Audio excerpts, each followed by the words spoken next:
শুভ সকাল বন্ধুরা। পরশুদিন রাতে গেছি, এই আজকে ঘরে ঢুকলাম। এই দেখো, আমি বাড়ি ছিলাম না দেখে গোপালকে তুলসী পাতার জল, গোপালের খাবার, গোপালের বাটা গ্লাস সমস্ত কিছু দিয়ে গেছি। আর বলে গেছি তুমি নিজে নিজে নিয়ে খেয়ে নিও।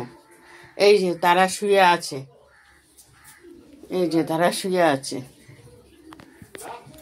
আর এই যে ব্যাগপত্র, কি বলবো বন্ধুরা, কালকে রাতে এক ফাঁকে এসে এই ব্যাগগুলো রেখে গেছি। ব্যাগের মধ্যে কি আছে তোমাদের দেখাচ্ছি।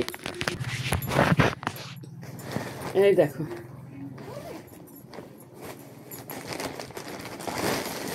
কালকে পঞ্চায়েতের প্রধানের বাড়ি গেছিলাম, সেখান থেকে আমাকে 2 ছড়া কাঁঠালি কলা দিয়েছিল। তার থেকে হাফ ছড়া বৌদিকে দিয়ে এসেছি, আর হচ্ছে 1.5 ছড়া আমার জন্য নিয়ে এসেছি।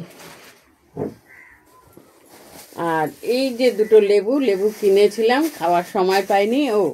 আরও 2টো লেবু কেটেছিলাম খাবো বলে, সে ভুলে টেনেই ফেলে দিয়েছি।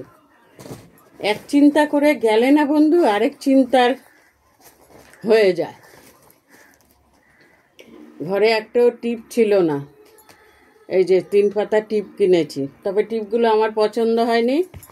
আমি হালিশহরে গেলে টিপ আবার কিনে নিয়ে আসবো।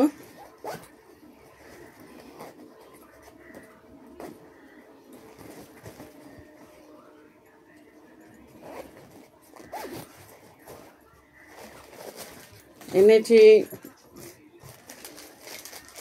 এই কাজটার জন্য, অবশ্য আমি গেছিলাম। এই যে ভোটের লিস্টের এই পাতাটা নিয়ে আসলাম, কেননা আমি এখানে ভোটের নাম তুলবো বলে। সত্যি কথা বলতে আমাদের পঞ্চায়েতের প্রধান খুব ভালো মানুষ। গেছি পরে বললো বসুন, আমি আপনার ওটা জেরক্স করে এনে দিচ্ছি। না, গেছি পরে ওর বউর কাছে ফোন নাম্বার চাইলাম। ওর ফোন নাম্বার আমার কাছে যদিও বা ছিল, খুঁজে পাচ্ছিলাম না। ওর বউকে বললাম, ওর বউ ফোন নাম্বার দিল। তারপরে ওনাকে ফোন করলাম, বললো ম্যাডাম বসুন, আমি এক্ষুনি আসছি। আসলো পরে বললাম আমার এই জিনিসটা লাগবে ভাই। বললো হ্যাঁ হ্যাঁ দেবো, আপনি আমার এখানে ভোট দিয়েছেন, কেন দেব না। সঙ্গে সঙ্গে ওটা আমাকে জেরক্স করে এনে দিল। তারপর তো কলা দিয়েছে, এটা তো দেখেছো। আর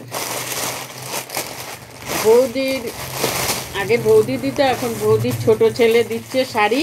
সেই ছোট ছেলেই দিক আর বড় ছেলেই দিক, যেই দিক, আর বৌদি দিক, এই যে এই শাড়িটা দিয়েছে, এটা হচ্ছে হ্যান্ডলুম, ঠিক আছে। এই শাড়িটা দিয়েছে।